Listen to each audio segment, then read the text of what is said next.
With the vast amount of properties available in the UK, a question a lot of people are asking is, would I invest in a new build property? That's exactly what I'm going to be breaking down in today's video.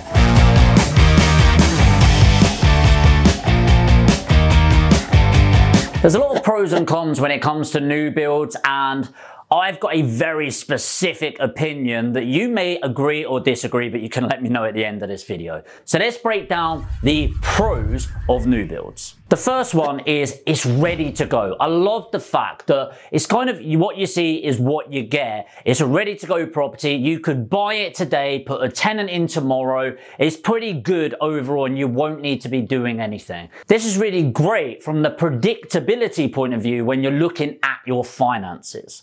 The second thing I really like is the modern home that's coming in. So a lot of these new builds now, they've got the tech in place with the smart home, which is really good from a safety and protection point of view, with telling it when it's out, in, putting lights on, heating, etc., which adds another element that is going to entice and engage with the best tenant type possible. Another thing I really like about new builds is the fact that you can actually have input if the developer hasn't tied up the end of the property. So often you can pick the type of kitchen, the flooring, the colors that you want added in. And I think that's a nice little touch if you want a bit of a personal feel going into your buy-to-let property. There's also the fact that we've got a lot going on with energy performance certificates right now, and the government may be changing it over time, going up to a D or a C, which I'm not particularly worried about. However, it's a massive plus with new builds in the fact that a majority, in fact 80%, are either A or B on an energy performance certificate,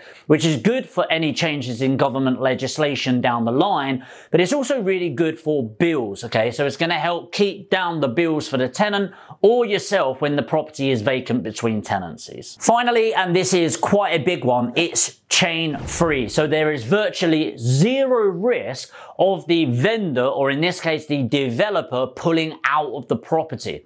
In the majority of cases, if there's a main developer going on, so it's multiple properties, they're not going to accept multi-bids coming in or anything like that. And because they're not relying on buying the next property and their person selling to them relying on buying the next property, it's completely chain free. You're not going to get caught up, and the process of the legal paperwork is going to be expedited. But it's not all good. What about the downsides of new build property? A really big one, ironically, is the lack of space with new builds. Because there's not the same regulations around it, and there's a lot less space to be contending with when property was built 50 years ago in comparison, the rooms are a lot smaller, and whilst the quality tends to be a bit higher because of the finish, it actually ends up causing some issues with tenants, increase in damages over time as well, and a higher turnover of tenant as well. So the likeliness of somebody treating your house like their home is dramatically reduced in my experience. Another really big one is massive premiums. So new builds, whilst they look beautiful, end up attracting beautiful prices for the developer, not you.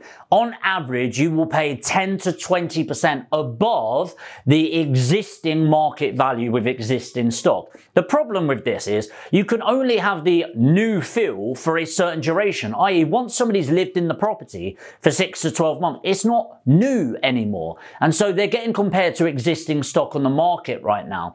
So that's a really big one as an investor, because obviously you don't want to be overpaying for a property, and in most situations you most definitely are. This one's coming to an end with the government really clamping down on it, but there's a lot of houses that are new builds that are actually leasehold properties rather than freehold.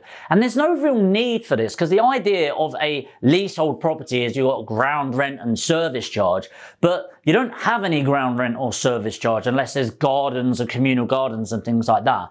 The problem is, especially with some builders like Wimpy, etc., is they were doing these leases that doubled in charges every 10 years. You might go, oh, it's only 100 to 200, but yeah, 100, 200, 400, 800, 16, 32, 64, 1, you see where I'm going. In a couple of 100 years, you're paying hundreds of thousands on this. So they end up clamping down on that, and they are going to take this away. But just be careful. If you're buying a property, either make sure it's freehold or a virtual freehold, which is 999 years on the lease, and make sure you're looking at the small print of how those charges in ground rent and service charge are growing over time, because it will dramatically affect your return on your investment. Finally, the quality and the snagging. In my experience, and this isn't knocking all developers, I've developed myself, I'm doing a new build right now and building one. However, the quality is just not what it seems. When you actually go into the property, there's all this movement, because naturally when you build a house, there's always slight movement in the first 6 to 12 months. And so you'll see cracks, not big ones, but just issues with the plastering, the electrics, the finishes are quite poor. And the service in the follow-up that need the snagging for this often will not get looked at for a long time. And that's not really great when you've got a tenant moving in, expecting this beautiful property, and it all starts falling apart in these small ways over time. I'll be honest, to summarize this, I don't like new builds. I just don't like new builds. I think they lack character. You overpay for them, and there's bigger problems over time. Yes, if you've got an existing property, there's more works to do, there's issues to sort out in itself. I just like things with predictability, and in property, the longer the property has been there, the more predictability you've got on it, both with prices, valuations, and the condition of the property. So personally speaking, unless it is in a very wealthy area, I will not go near a new build from a purchasing to live perspective, or indeed an investment. But hey, that's just my opinion. I'd love to hear from you. What do you reckon? New build or existing property? Let me know in the comments. If you got value from this video, make sure to tap the like button. And if you're new to the channel and you want to find out more about property and property investment, make sure to hit the subscribe button and the notification bell, and I'll see you in the next video.